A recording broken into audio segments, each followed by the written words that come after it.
Saya Desi Selviani, Anda sedang menyaksikan News Update Warta Kota. Istana menegaskan pengunduran diri Erlangga Hartarto sebagai Ketua Umum Golkar merupakan urusan pribadinya. Koordinator Staf Sus Presiden Ali Dwi Payana mengatakan, hal itu tidak ada kaitannya dengan Presiden Joko Widodo atau Jokowi. Ali memastikan Erlangga tetap menjalankan tugas sebagai Menko Perekonomian di Kabinet. Erlangga pun kini berada di Ibu Kota Nusantara atau IKN untuk mengikuti sidang Kabinet.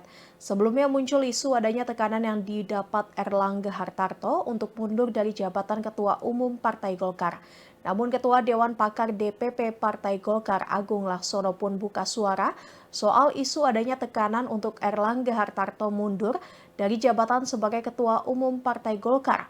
Agung Laksono memastikan jika mundurnya Erlangga Hartarto tidak ada tekanan dari Partai Golkar.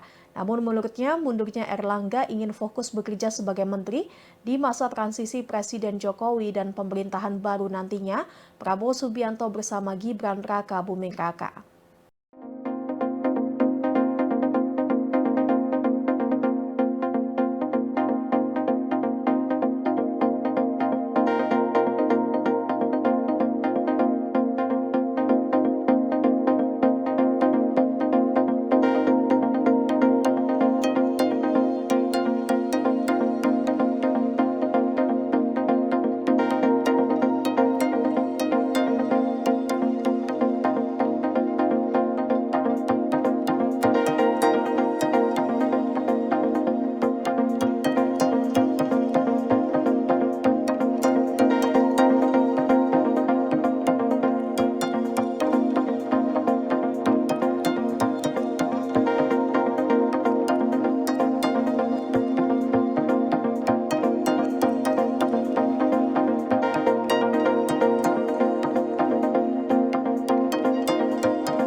Presiden RI Joko Widodo atau Jokowi menyikapi ihwal penerbitan keputusan Presiden RI atau Kepres terkait dengan pemindahan ibu kota.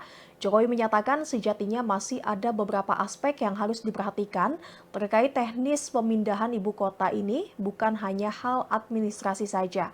Kata Jokowi perlu adanya pemantapan terhadap kesiapan di lapangan. Menurutnya tidak mudah dan jangan memudahkan persoalan perpindahan ibu kota tersebut. Jokowi mengibaratkan kalau perpindahan rumah saja terbilang rumit, apalagi memindahkan sebuah ibu kota. Maka perlu adanya kesiapan lapangan yang mantap, kata Jokowi, untuk pemindahan ibu kota negara. Sebagai informasi, kehadiran Presiden Jokowi ke Istana Garuda IKN pada Senin 12 Agustus adalah untuk memimpin sidang Kabinet Paripurna bersama jajaran menteri dan kepala lembaga. Ini merupakan agenda sidang Kabinet Perdana yang dilakukan oleh pemerintah di IKN setelah pembangunan Istana Garuda dipastikan rampung dan akan digunakan untuk upacara bendera merah putih memperingati HUT RI ke-79 pada 17 Agustus mendatang.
Pengusaha jalan tol Yusuf Hamka yang akrab disapa Babah Alun mengaku tidak akan lagi terjun ke dunia politik setelah mengundurkan diri sebagai kader Partai Golkar.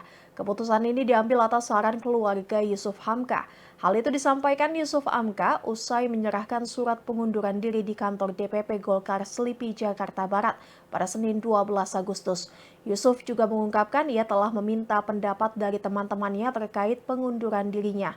Dan semua temannya serta keluarga mengamini pilihan Yusuf Hamka. Maka Yusuf Hamka pun mengaku sudah siap menjadi rakyat biasa. Surat pengunduran diri Yusuf Hamka diterima oleh staf Sekretaris Jenderal Partai Golkar, Lowejik Paulus bernama Yuli. Setelah ini Yusuf menyatakan akan berkomunikasi dengan Erlangga Hartarto yang baru-baru ini mengundurkan diri dari posisi Ketua Umum Partai Golkar. Saya tidak akan mengikuti politik lagi. Saran keluarga saya mengundurkan diri dari politik. Dan saran dari teman-teman netizen, dari guru-guru agama saya, semua bilang, mundur dari politik, kamu milik rakyat. Dan kamu tidak boleh berafiliasi kepada salah satu partai politik, atau apalagi kamu cuma di DKI atau di Jawa Barat. Kamu milik seluruh Indonesia.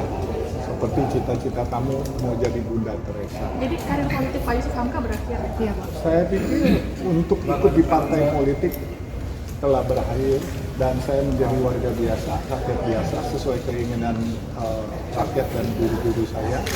Tapi namun demikian saya tetap berkiprah, terutama di bidang sosial. Saya akan bantu pemerintah untuk masalah penanganan masalah sosial dan membantu pemerintah juga untuk masalah infrastruktur.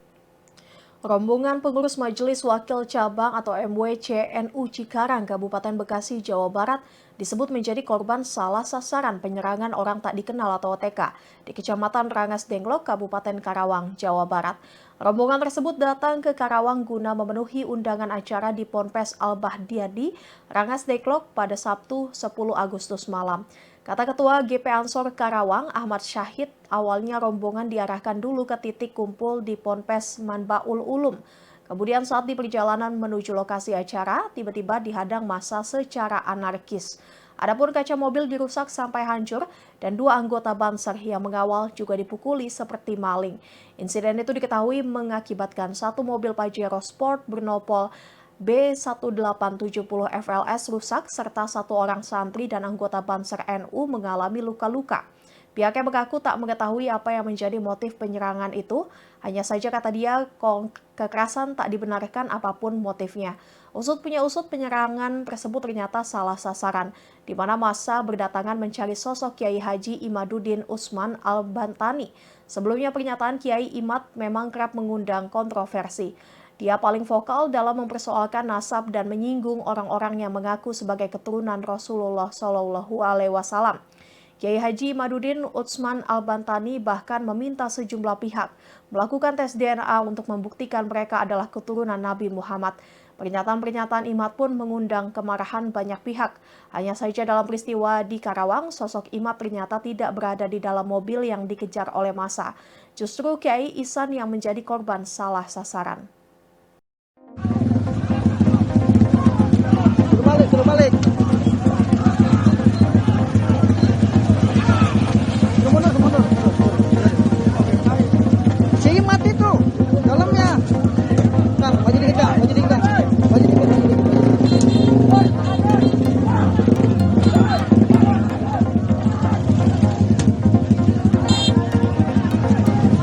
Suruh balik. Jangan anarkis, suruh balik. Suruh pulang, suruh balik. Jangan anarkis. Alah. Ini mobil kita hancur nih. Ya, tadi dihadang sama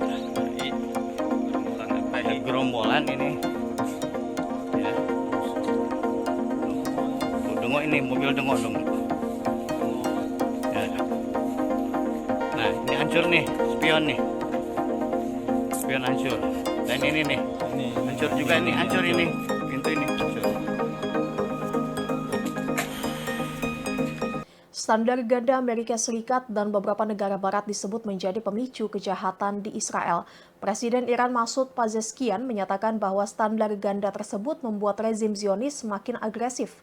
Mengutip Al-Mayadin pada 12 Agustus, kabar itu dikatakan Pezeshkian dalam panggilan teleponnya dengan Presiden Dewan Eropa Charles Michel pada Minggu 11 Agustus. Awalnya Pezeshkian mengkritik standar ganda yang diterapkan oleh Amerika Serikat dan beberapa negara barat.